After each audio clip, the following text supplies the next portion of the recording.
Chegamos ao quarto módulo.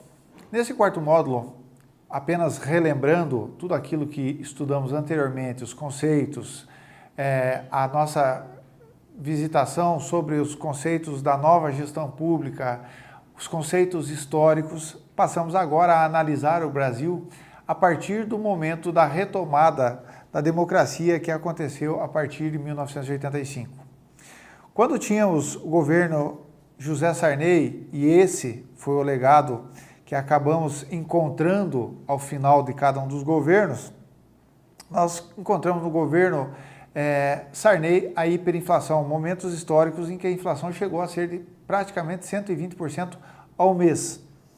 Tivemos uma grande crise fiscal, né? E a partir daí houve a eleição em 1990 do então presidente Fernando Collor de Mello,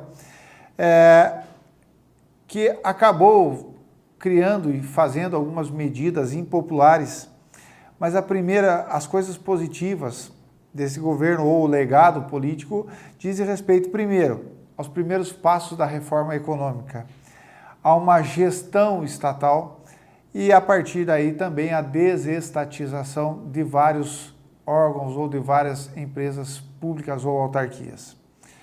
A partir de 1994, no governo Itamar Franco, nós começamos a trabalhar, a partir de 1993, começamos a trabalhar a questão relacionada ao Plano Real, que pôde se consolidar a partir de 1994 no governo Fernando Henrique Cardoso e posteriores. Uma coisa interessante e que chama bastante a atenção, principalmente a partir de 1994, ou especificamente nesse primeiro mandato do então presidente Fernando Henrique Cardoso, foi a criação do Ministério da Administração Federal e da Reforma do Estado. Esse ministério tinha como objetivo melhorar e aparelhar a máquina pública, tendo como primeiro ministro o professor Bresser Pereira. Ele se tornou o artífice e o defensor dessa reforma.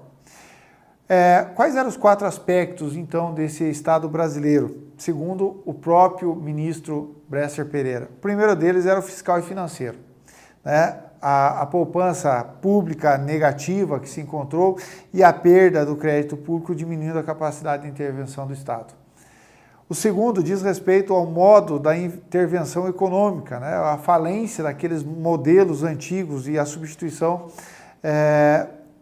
das importações aí adotadas no país desde os anos 30. E, por fim, uma forma de administração do Estado com moldes burocráticos, buscando baseado na incapacidade de atendimento e de forma eficaz aos cidadãos, e também a questão política, uma crise de legitimidade. O nosso ministro Bresser Pereira, ele criou 3 dimensões, ou ele deixou 3 dimensões da administração pública, sendo a primeira delas ligada à institucional legal, ou seja, compreende o papel do Estado e seus aspectos legais.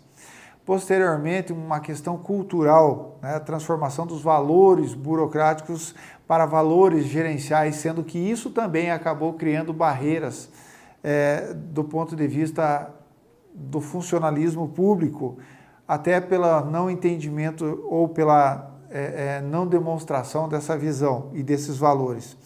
E, por fim, a questão gerencial, onde se pretendia tornar o serviço público mais eficiente e de uma maneira com uma qualidade maior e melhor para a população. Criaram-se também, para atender às necessidades do governo, as chamadas organizações sociais, e o governo, para trabalhar com elas, fazia com que fossem celebrados contratos, e nesses contratos definiam-se indicadores de desempenho, tinha-se uma visão estratégica, uma missão e metas institucionais que eram previamente acordadas.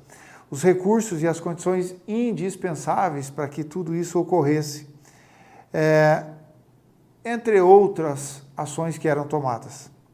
Esse estado de governo, buscando uma administração pública gerencial, buscava fazer com que os recursos públicos fossem utilizados e empregados da melhor maneira. Com essa fala, nós terminamos esse quarto módulo, esperando que o conteúdo dos 3 módulos anteriores e mais esse tenham agregado valor e permitido com uma visão melhor de como se deve trabalhar a administração pública. Obrigado.